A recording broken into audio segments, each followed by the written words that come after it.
DFM concurrent costing has the ability to extract some of the data required to do a DFM analysis from a CAD model.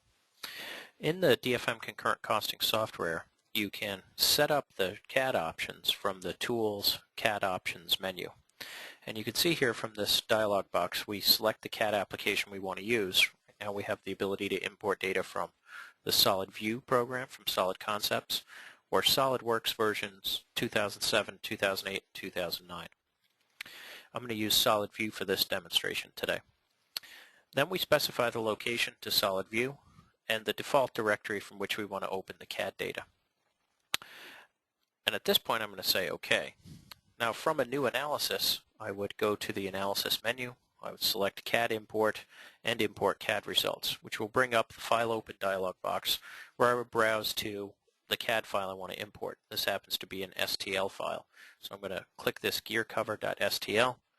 The software will open that CAD model for me, and we can see here I can manipulate the CAD model to see the data. I can see here the X, Y, and Z axis correspond to the X, Y, and Z axis here where I would specify the forming direction. Now the choice of envelope shape here influences the average thickness calculation, so we can see that when I select the hollow block, the average thickness becomes more representative. And then one thing you need to be very conscious of in using this CAD import feature is that the CAD model dimensions and the dimensions that you're using in DFM can be different.